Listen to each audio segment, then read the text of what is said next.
다음 순서는 자유시민연합이 드리는 재음이라는 순서로서 우리 자유시민연합 대표 계시는 최태열 대표님께서 말씀하시겠습니다. 자유시민연합의 당면 목표는 내년 총선에서 부울경 지역에서 우파적 가치를 가지고 좌파와 싸워 이길 수 있는 제대로 된 국회의원 후보를 추천하여 공천받도록 하는 것입니다. 그와 동시에 좌파와의 치열한 이념 전쟁을 치르고 있는 현재 우파의 승리를 위한 전략 전술을 모색하고 있습니다. 이념 전쟁에서 용어 전술의 중요성이라는 제목으로 최태열 대표님의 발표 시작하겠습니다. 오늘 제가 드린 말씀을 이렇게 정리를 한 겁니다. 근데 보시면 알겠지만은 여기 안에 든 내용을 그래도 간략하게라도 얘기를 하려면 한 1시간 정도는 얘기를 드려야 되는 내용이에요. 그래서 여기 있는 내용을 다는 말씀 못 드리고 몇 가지만 핵심적인 것만 말씀드리겠습니다. 나머지 부분은 본인들이 가져가셔가지고 한번 음미해 보시길 바랍니다. 자, 그래서 1번 한번 보세요. 1번. 대한민국은 현재 이념전쟁 중이다 라는 인식을 가지고 있느냐 없느냐. 이것이 우파의 정치인으로 우리가 지지를 할 것이냐 말 것이냐 하는 것의 가장 기본적인 판단 기준이 된다고 생각합니다. 그런데 현재 우파의 정치권 인사들 중에도 이런 인식이 없는 사람들이 많은 것 같아요. 예. 그런데 대한민국 현재 좌파와 우파 간의 치열한 이념 전쟁 중이다. 그것도 제3의 이념 전쟁 중이다. 라고 하는 인식을 고승국 박사가 여러 번 얘기했습니다. 저는 거기에 전적으로 동의하고 있습니다. 제1의 이념 전쟁은 미군정 3년기입니다. 미군정 3년기에 이승만 박사를 중심으로 한 우파 인사들과 김일성, 박헌영을 중심으로 한 좌파 공산주의자들 간의 치열한 이념 전쟁을 겪었죠. 거기에서 대한민국이라는 자유로운 나라를 건국한 것이 제1의 이념 전쟁에서 승리한 결과를 나타냈습니다. 제2의 이념 전쟁은 박정희와 김일성의 싸움이죠. 경제적 승과. 김일성도 공산주의의 목표가 뭐냐? 인민들에게 이바벨 고위국을 먹이는 게 공산주의의 목표다라고 얘기했어요. 그런데 그 결과가 어떻게 됐습니까? 박정희가 만든 대한민국은 야간에 위성 사진을 보면은 서울을 중심으로 전국이 휘황찬란하게 빛나고 있는 데 반하여 북한은 평양만 조금 빛이 있을 뿐 전체가 깜깜한 암흑 세상이 되었습니다. 그 박정희와 김일성의 싸움은 박정희의 완승으로 끝났죠. 자, 그런데 지금은 제3의 이념 전쟁 중이다 라는 것이죠. 이 전쟁에서 과연 어느 쪽이 이길 것인가 하는 것이 아이들의 미래를 결정하는 결정적인 관건이라고 생각합니다. 그래서 2번 한번 보세요. 2번. 자, 지금이 좌파와 우파 간의 치열한 이념 전쟁이다 하는 인식을 가장 기본적으로 가지고 있어야 되는데, 그러면은 이 전쟁에서 승리를 하려면 어떻게 해야 되느냐? 전쟁에서 승리하는 게 그냥 무작정 가서 뭐 총 들고 몸으로 싸우고 이것만 해서 안 되잖아요. 전략 전술을 제대로 세워야 됩니다. 지피지기가 가장 기본적인 출발점이라고 보는 것이죠. 좌파의 전략이 과연 뭔지, 거기에 대해서 우파는 어떻게 대응하고 승리할 전략을 꾸며야 되는지, 이런 전략 전술이 있어야 되는 거예요. 그 전략 전술을 수립을 해야 되는 책임을 지고 있는 곳이 어디냐? 저는 국민의힘의 현재 정책기관에 관한 여의도 연구원이 그 역할을 맡아야 된다라고 생각하고 있습니다. 그런데 과연 현재 여의도 연구원이 그 역할을 맡고 있느냐? 저는 그 역할을 거의 맡고 있지 못하다고 생각합니다. 그 책임을 맡고 있는 박수영 국회의원도 물론 뛰어난 인물인 건 맞습니다만, 이런 좌파와의 이념 전쟁에서 승리하기 위한 제대로 된 전략 전술을 만들어낼 만한 인물은 되게 어렵다라고 생각하는 것입니다. 그래서 이 좌파의 이념 전쟁을 승리를 이끌어내기 위한 전략 전술을 누가 만들어야 되느냐? 우리 바깥에 우리가 만들어야 되는 것입니다. 그래서 우리가 좌파의 승리를 위한 전략 구조 어떻게 개발해야 될 것인가 라는 말씀을 좀 드려보고자 하는 것입니다. 자, 3번 한번 보세요. 3번 좌파와 우파 간의 치열한 영전쟁을 치르고 있다고 하면은 출발이 되는 것이 뭐냐? 아군이 누구고 적군이 누군지 그걸 먼저 알아야 되죠. 아군의 핵심 세력이 누구냐? 저는 그게 적어놨습니다만 우리 손주들에게 자유와 번영의 나라를 물려주고자 하는 그런 마음이 가득 찬 실버 세대, 60대 이후 주로 70대, 80대 나이든 실버 세대가 우리 우파의 가장 핵심 세력이다라고 저는 생각하고 있습니다. 그동안 우리 우파 운동이 주로 나이든 분들이 거리에서 좌파와 싸워왔잖아요. 그분의 마음이 뭐냐?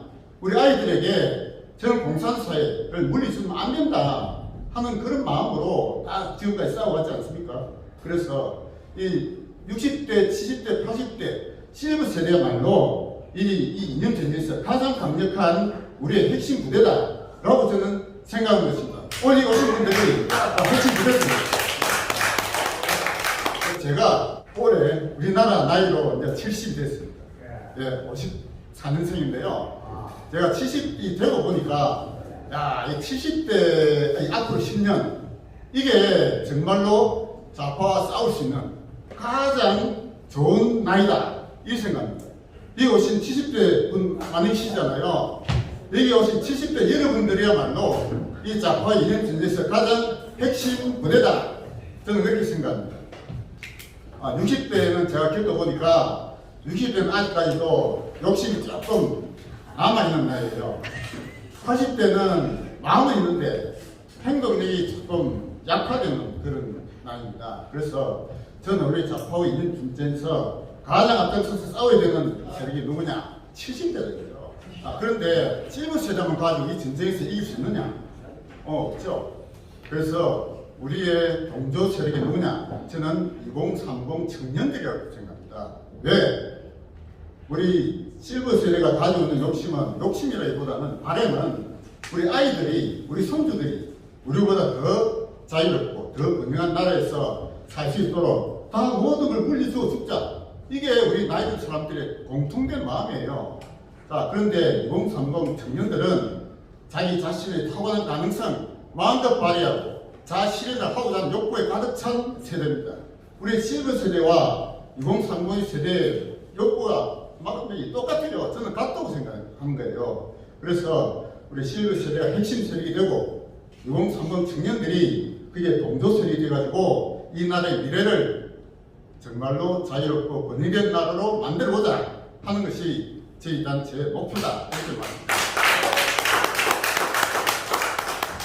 자, 그게 아군이고요. 아군의 핵심 부대라고 보면 되고, 자, 그럼 적군의 핵심 세력이 누구냐? 자, 거기 보시다시피 체제를, 이 자본주의 체제를 전복하고 공산사회로 만들려고 하는 전국 투사파, 이게 우리의 적군의 핵심 세력. 그들을 과거에 386 세대라고 불렸다가 지금 20년이 지난 지금은 이미 이제 586 세대가 됐어요. 그들이 이 사회의 실권을 딱 장악하고 있으면서 가장 핵심적인 적군들입니다. 자, 그 뿌리를 보면은 강철 서신이라는 책을 쓴 김영환이라고 있어요. 제가 지금 이 강철 서신을 들고 왔는데요. 이 강철 서신을 쓴 김영환이 이 자생적 주사파의 뿌리예요. 우리나라에서 80년대 후반기에 나서가지고 민혁당입니까? 예, 만들어가지고 중앙위원을 했는데 그 김영환의 밑에서 그 다음 2인자 비슷하게 한 친구가 이석기입니다. 이석기. 예, 이석기가. 근데 김영환은 이 전향을 했어요. 전향을 해서 자기가 잘못했다. 이렇게 반성을 해가지고 새로 쓴 책이 있습니다. 자, 이 책이 다시 강철로 살아라는 이 책이 있어요. 이 김영환은 전향을 해가지고 자기가 잘못하고 정말로 우리 역사에 주사파라는 씨앗을 뿌린 아주 잘못을 저질렀다고 스스로 반성을 하고 있습니다. 그런데 나머지 이석기를 비롯한 그 나머지 주사파들이 전향 안 한 놈들이 훨씬 많아요. 그리고 이 주사파들이 그런 그 젊은 친구들만이 아니라 아이들 좌파들도 많이 있었습니다. 아이들 좌파 중에 핵심적인 세 사람이 있었어요. 그게 써놨는데요. 누구죠? 백낙청, 이영희, 조정래. 해가지고 좌파 문화권력 3인방, 자, 이 책이에요. 좌파 문화권력 3인방이라고 조우석 이분이 쓴 책이에요. 이 책을 보면은 백낙청, 이영희, 조정래 이런 사람들이, 이 사람은 정치인은 아니에요. 작가고 예술가고 기자고 이런 사람들이에요. 이런 사람들이 좌파적 가치관을 이것들이 주범들입니다. 이들이 좌파 적군들의 핵심 세력이 볼 수 있는데 동조 세력이 많아요. 동조 세력. 동조 세력이 지금 각종 좌파의 진지들이 꽉 들어가 있죠. 우리나라에 안 들어가 있는 데 없습니다. 대표적인 데가 민노총이죠. 민노총. 한노총은 조금 민노총보다 조금 약하지만 그래도 좌파예요. 민노총, 한노총, 정교조, 민변, 참여연대 뭐 온갖 좌파들 진지가 얼마나 많습니까? 그 안에서 우파의 진지가 너무너무 미약해요. 너무너무 미약합니다. 4번을 보세요. 4번. 좌파와 싸워서 이기기 위해서는 좌파의 핵심 전략이 뭔지를 알아야 되는데 좌파의 핵심 전략은 통일전선 전략과 진취전 전략이라고 말씀드릴 수가 있습니다. 통일전선 전략은 레닌이 1902년도에 무엇을 할 것인가 라는 책을 쓰면서 제시한 전략이에요. 진취전 전략은 그람시가 1936년도 깜빵에서 쓴 옥중 쓰고 여기서 제시된 전략입니다. 이 통일전선 전략과 진취전 전략이 좌파의 핵심 전략이에요. 이거를 우리 우파가 알아야 됩니다. 배우고 알고 익히고 이거를 왜 선고했는지 알아야 되고 그것을 깨뜨리기 위해서는 뭐를 또 파고들여야 됩니다. 이거 알아야 돼요.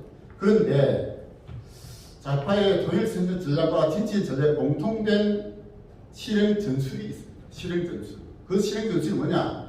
그게 바로 용어 전술이에요. 용어 전술. 네, 그래서 오늘 제가 말씀드리고자 하는 것은 좌파가 만들어놓은 용어 전술에서 우리가 승리해야 된다. 승리해야 된다. 이 좌파가 만든 용어 전술에서 승리하지 못하면은 우파가 승리하기 무지무지하게 어려워요. 좌파 용어 전술에 승리하기 위해서는 뭐가 필요하느냐? 공부를 하셔야 돼요. 공부를 하셔야 돼요. 제가 지금 책을 많이 들고 나왔는데요. 이 책을 좀 보셔야 돼요. 우파 인사들도 그냥 길거리에서 손만 흔들어가 되는 게 아닙니다. 제가 맨 밑에 적어놨는데요. 우파 핵심 세력의 학습 조직화. 이게 승리를 위한 방편이다. 학습을 통한 조직화. 이게 좌파와의 싸움에서 이기기 위한 가장 핵심적인 방편이에요. 혼자 공부가 안 되고 조직으로 뭉쳐야 됩니다. 그래서 오늘 이렇게 우리가 자유시민연합이라는 단체를 만들고 이런 세미나를 여는 것도 학습을 통해서 우리가 조직화하자. 이게 목표예요. 자, 그 다음 넘겨보세요. 자, 좌파에 의해 점령당한 용어들이 무지무지하게 많습니다. 우리가 쓰는 좋은 용어들은 다 좌파가 이미 다 점령해놨어요. 우파가 쓸 수 있는 용어가 별로 없어요. 유일하게 남은 단어가 딱 하나 있습니다. 그게 뭐냐? 자유예요. 자유라는 용어는 원래 이것도 좌파가 썼던 용어예요. 자유가 뭡니까? 억압과 부수에서 벗어나자. 해방이 해방. 노동 해방, 인간 해방. 이걸 부르짖던 자들이 처음에 좌파였습니다. 그런데 그들은 이제 자유라는 용어를 더 이상 안 씁니다. 왜? 그들이 이미 권력을 잡았기 때문에 그렇습니다. 그래서 우리 우파에 남은 유일한 단어가 이제 자유밖에 없어요. 그 위에 보시면은 자, 우리가 쓴 좋은 용어들 한번 보세요. 민주, 공화, 민족, 통일, 자주, 연대, 평등, 해방, 진보, 혁명, 혁신, 변혁, 복지, 정의, 공정, 상식, 국가, 사회 이런 용어들이 다 좌파들이 이미 그들의 용어로 다 점령해 놨단 말이에요. 그래서 왜 그들이 이렇게 좋은 용어를 썼을까? 그건 뭡니까? 통일 전선을 형성하기 위한 수단으로 활용한 겁니다. 레닌이 그 당시에 짜르 체제를 무너뜨리기 위해서 내세운 전략이 통일 전선 전략이에요.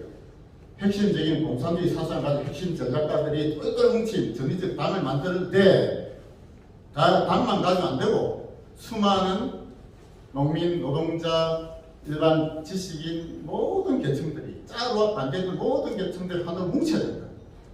그게 통일전선 전략이에요. 통일전선 형성할 수 있는 가장 핵심 전술이 뭐냐? 바로 용어 전술입니다. 용어 전술. 아주 그럴듯한 용어를 사용하는 거예요. 우리나라도 그동안 민주화라는 단어를 가지고 얼마나 통일전선이 들었습니다. 우리 여기 오신 분들 중에서도 젊을 때 소위 민주운동 하신 분들이 아마 계실 거예요. 저도 대학 다닐 때 맨날 배워했습니다. 그 당시 박정희 독재도 물을 갈아가 철부터 마시가면서 데모하고 뭐 이렇게 했어요. 민주운동 했다고 저도 그렇게 믿었단 말이에요. 그런데 그런 민주화라는 용어를 가지고 통일체제 형성해서 마침내 좌파 공산주의자들이 권력을 장악할 때까지 영당했단 말이에요. 영당 가장 핵심 인물이 누구냐? 저는 김영삼이라고 생각합니다. 김영삼이 민주화운동 우파의 핵심 인물로 이 대통령까지 했지만 김영삼 대통령 때 좌파들을 수용하는 바람에 좌파들이 떨치고 이 좌파가 살아난 그런 시대였죠. 몇 가지만 말씀드리고 내려가겠습니다. 자, 1번 보세요. 1번의 민주주의라는 단어를 가지고 이것은 무조건 최상의 가치다. 그렇게 알아봤어요. 민주화운동 했다면은 누구도 반론을 제기하지 못한 그런 것이 지금도 그렇게 하고 있잖아요. 좌파들이. 네? 그들은 모두 젊을 때 민주화운동 했다. 그래서 보상을 받아야 된다. 얼마나 많은 국가 공금을 그들이 받아갑니까? 그 민주화운동 했다는 그것만 가지고. 5.18도 그렇게 지금 돼 있잖아요. 그런데 민주주의라는 게 사실은 아주 달콤한 외양을 가지고 있습니다. 사실 그 속에는 뭡니까? 늑대가 들어가 있는 그런 거예요. 양의 이탈을 쓴 늑대가 민주주의, 민주화라는 용어를 사용했던 겁니다. 그거는 처음부터 좌파가 사용했어요. 자, 거기 보시면은 공산당 선언장이 있습니다. 공산당 선언. 거기에 읽어보시면은 그 속에 공산혁명의 첫걸음, 이 뭐냐? 민주주의다. 이렇게 들어가 있어요. 공산당 선언 읽어보시면 그 문구가 나옵니다. 그리고 1848년도 공산당 선언 발표하기 바로 이전에 앵겔스가 공산주의란 무엇인가라는 원칙을 쓴 책이 있습니다. 이게 마르크스 앵겔스 전집에 제가 지금 기록을 가지고 있는데요. 여기에 보면은 명백가 있습니다. 공산혁명의 첫 단계가 뭐냐? 민주주의 혁명이다. 이렇게 나와 있어요. 그래서 민주주의라는 뭐냐? 자, 저는 그게 심하지만 민주주의라고 우리가 번역을 그렇게 민주주의라고 했는데 이 잘못된 번역이에요. 아마 일본 사람이 번역한 걸로 제가 그렇게 알고 있는데 저도 주의라는 말을 붙이려면은 원래 ISM, 이즘이 들어야 됩니다. 근데 민주주의 이즘이 아니잖아요. 민주주의 원어가 뭡니까? 데모크라시예요. 데모크라시. 크라시라는 거는 어떤 가치를 내포하는 그런 이즘이 아니란 말이에요. 이거를 근데 주의라는 민주주의라는 말을 붙임해가지고 마치 민주주의가 가치를 내포하는 아주 좋은 용어처럼 잘못 알려져 있는 거예요. 그래서 저는 민주주의 용어 자체가 잘못됐다. 뭐라고 번역해야 되느냐? 데모크라시는 대중정치라고 번역해야 됩니다. 크라시가 붙은 말은 세 가지 단어가 있어요. 오토크라시, 아리스토크라시, 데모크라시 세 단어가 있는데 오토크라시는 독재정치, 아리스토크라시는 귀족정치라고 번역하잖아요. 데모크라시는 대중정치라고 번역했어야 합니다. 그런데 이걸 민주주의라고 잘못 번역하는 바람에 마치 민주주의가 아주 높은 가치를 가진 단어처럼 잘못 알려집니다. 그 잘못 알려진 대표적인 인물이 누구냐? 김지아의 시 타는 목마름으로라는 시가 있어요. 타는 목마름으로 김지아 시집을 제가 가지고 있는데요. 여기 읽어보면은 민주주의와 신새벽에 너를 부른다고 짜고 이런 말이 있잖아요. 그러면서 민주주의라 말로 민주주의를 위해서 나는 목숨을 바칠 만한 아주 위대한 가치로 김지아가 노래하고 있습니다. 근데 김지아가 또 나중에 반성했죠.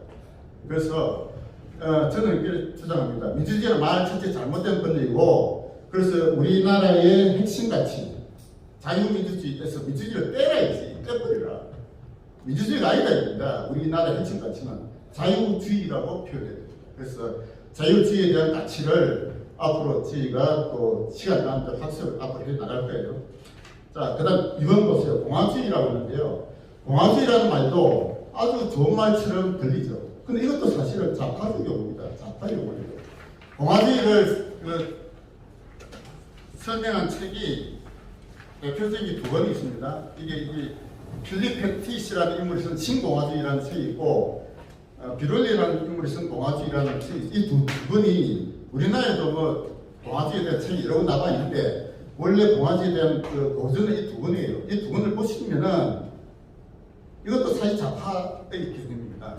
개인이 아니고 집단, 공동체를 앞장서는 용어예요. 그러다 보니까 공화주의라는 게 역사적으로 의미가 있어요. 프랑스 혁명, 미국 혁명, 공화주의가 왕정에서 공화주의로 넘어가는 그런 의미가 있는데 현대에 들어와서 이게 뭐냐?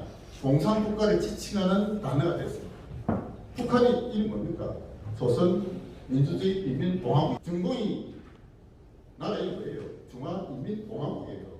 근데 북한에서 내려온 사람들이 뭐라고 하느냐? 뭐라고 합니까? 공화국에서 왔다. 이런 말을 쓰죠. 공화국이라는 말은 다시 공산국가를 뜻입니다. 근데 지금 우리나라에서 뭣도 모르는 사람들이 공화주의가 아주 우파적 가치 있는 거니까.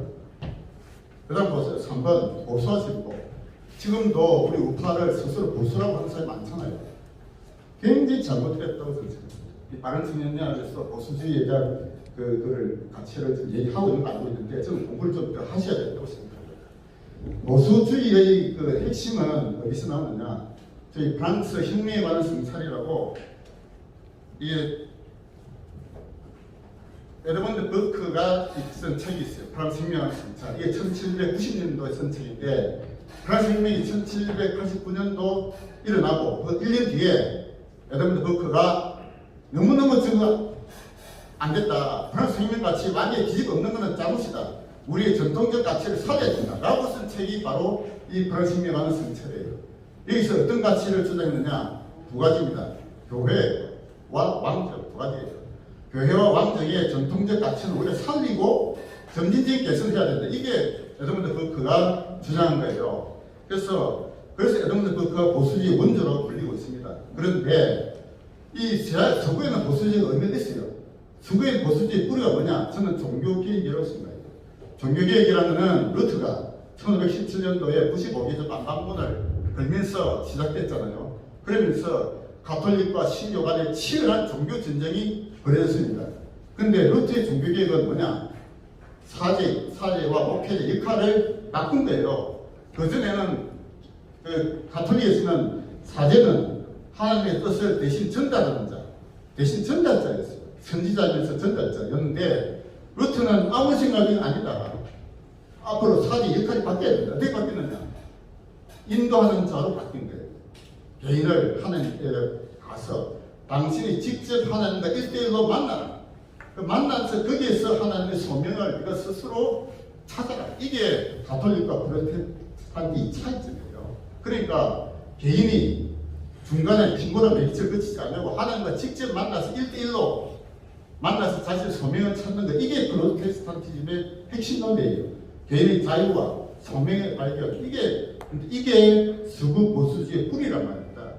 그러니까 서구에는 그런 보수주의 뿌리가 있어요. 자, 그런데 우리나라에서 우파를 보수로 부르면 어떻게 되느냐? 좌파를 진보로 불러줘야 돼요. 좌파를 진보로 불러줄 수 있습니까? 지금은 이미 그들은 진보가 아니에요. 그야말로 보수 꼴통이라고 우리가 불러줘야 되는 겁니다. 그래서 우리는 우파를 스스로 보수로 부르지 말고 우리는 자유진영이라고 불러야 돼요. 그렇게 주장하고 있습니다. 그리고 그 밑에 마지막에 적어놨는데요. 이 우파도 이제 혁명을 이제 외쳐야 된다라고 생각합니다. 혁명이라는 게 좌파만 하는 게 아니에요. 우파도 혁명을 외쳐야 됩니다. 혁명을 외쳐야 돼요. 혁명의 첫째 조건은 뭐냐? 개개인의 소명을 발견하는 거예요.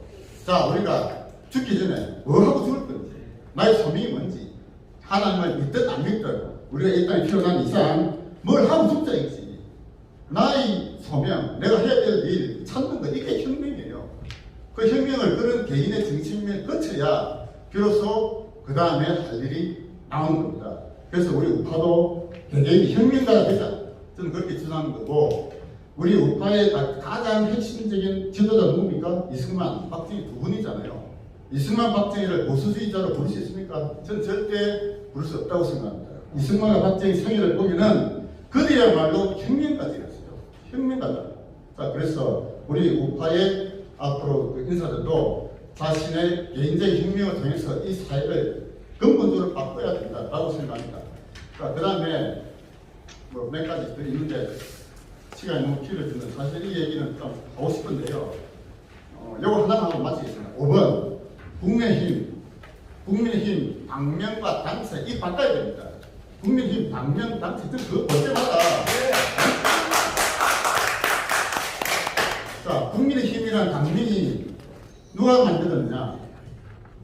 그 미래통합당이 2020년 9월달에 김종인 비대위원장 이수대 바꿨어요. 김종인이 주도해서 바꾼 겁니다. 자, 국민의힘이라는 이 단어를 생각해 보세요. 저는 국민의힘이라는 이 단어 자체가 우파적 가치를 내포한 단어가 아니라고 보는 거예요. 자, 국민의힘이 되려면 뭡니까? 당이 국민에게 힘이 돼가지고 뭔가를 국민에게 베풀어 주겠다. 이런 뜻이거든요. 그건 뭡니까? 국가와 당이 뭔가를 만들어서 국민들에게 베풀어 줄 테니까 국민들은 그걸 그냥 시혜를 받아내는 겁니다. 이거 원래 좌파적 가치예요. 단어 자체가 그렇습니다. 국민의 힘이 돼서는 안 되고 국민 스스로 자신의 소명을 발견하고 스스로 뛰어나도록 일깨우는 게 이게 진짜 우파적 정당이 돼야 됩니다. 그래서 국민의힘이란 이름도 잘못됐다 저는 생각하고요. 단책이 지금 뭡니까? 빨강이잖아요. 누가 빨강 만들었냐? 예전에 박근혜 비대위원장께 바꿨어요. 저는 박근혜 대통령 참으로 참 마음 아파하고 그분을 단일시키는 너무나 잘못됐다고 생각하지만 박근혜 대통령도 잘못한 게 여러 가지 있습니다. 그 중에 가장 잘못한 게 저는 당책을 빨강으로 바꾼 거라고 생각해요. 빨강이는 뭡니까? 원래 파랑이었잖아요. 파랑이 빨강으로 바뀐 게 이 잘못된 거예요. 예, 빨간색은 뭐냐? 원래 공산 유혈 혁명의 상징색입니다. 레닌이 러시아 혁명을 일으키고 나서 그걸 지키고자 했던 군대가 적군이었어요. 적군. 빨간색이 그들이 깃발이거든요. 중국에 가보세요. 중국 여행 갔었잖아요. 온통 시뻘겋게 현수막 다 거쳐놨잖아요. 중국의 국기가 오색홍길입니다. 빨간색이 바탕이 됐어요. 북한도 인공기도 빨간색이에요. 빨강이라는 색깔은 역사적으로 공산 주의 혁명의 상징색이에요. 이걸 왜 우파 정당에서 그걸 빨간색을 합니까? 정말 잘못됐다. 바꿔야 되지. 예? 예, 저는 그렇게 생각합니다. 우리 우파가 좌파와 싸움에서 이기려면 용어에서 이겨야 돼요. 용어에서 이겨야 되고 친일파, 구구파 이 잘못된 용어들이에요. 그런데 용어를 이길 수 위한 근본적인 것은 우리가 학습을 해야 된다. 책을 보고 공부를 해야 된다. 저는 그렇게 생각합니다. 네, 이상 최태일 대표님께서는 상당히 무게감 있는 강의를 하십니다. 국민의힘당 강명도 바꿔야 되고 우리 보수 진보 정말 저는 이 대표님 말 저는 공감을 합니다.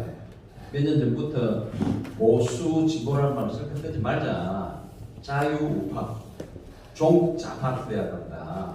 우리가 보수를 쓰는 바람 저쪽 진보는 항상 나아간다. 항상 좋은 가치를 지니고 있는데 정말 우리가 용어에서부터 신중하게 해야 되겠습니다. 저도 앞으로 자유우파, 종북, 좌파 그렇게 해주시기를 부탁드리겠습니다.